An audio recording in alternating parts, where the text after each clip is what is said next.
I'm back. It is day 12, 12 days till Christmas. We're getting closer. Okay, story 12 over here. 1, 2, 12. Let's see what we have. Oliver and Company, Christmas is for friends.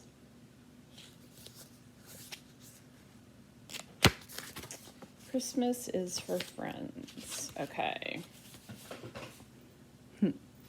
A heavy snow fell outside Jenny's Fifth Avenue townhouse, but inside, a blazing fire warmed the luxurious living room.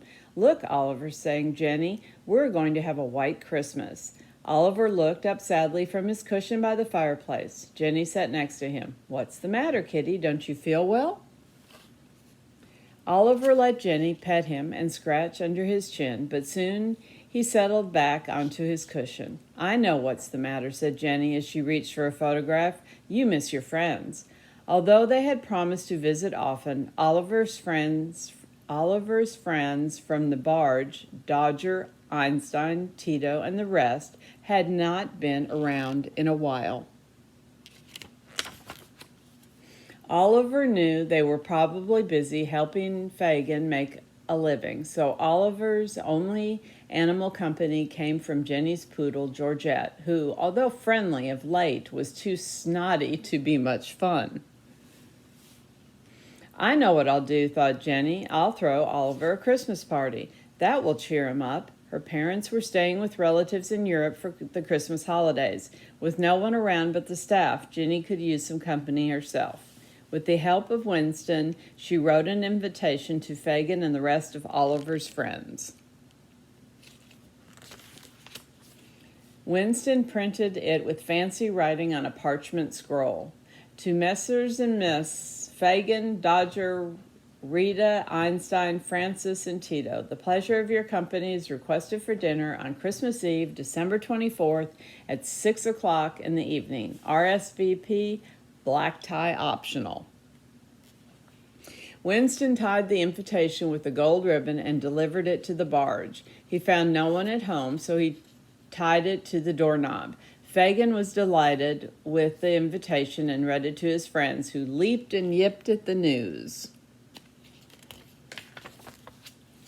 I bet that'll be some feed," said Fagin. "I think I can scrape up a black tie for each of us. But I wonder, where in town can we find an RSVP?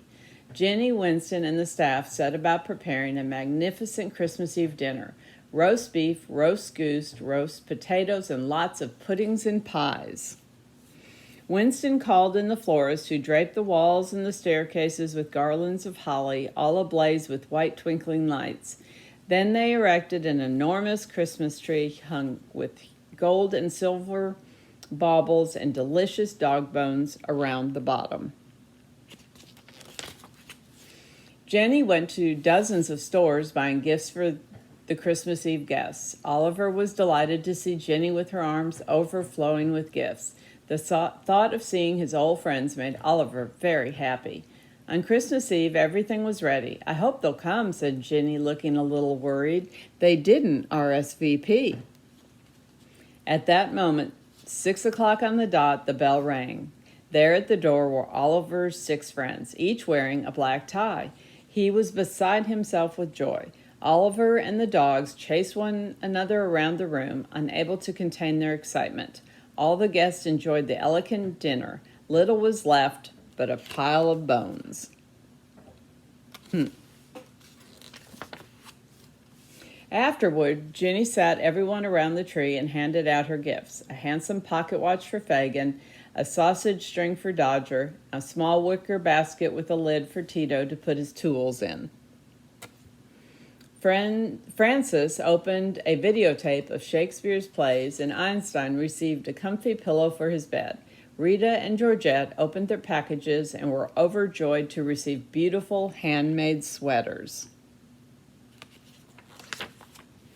Oliver received a tiny diamond-studded bell, which jingled when Jenny hung it on his collar. "That way I'll always know where you are," she said. Georgette, in her new Angora sweater, looked slightly miffed, but didn't say anything. And now, Jenny, said Fagin, it's our turn. He laid out 6 crumpled packages tied with butcher string. I'm sorry we couldn't find an RSVP, he said. We looked everywhere.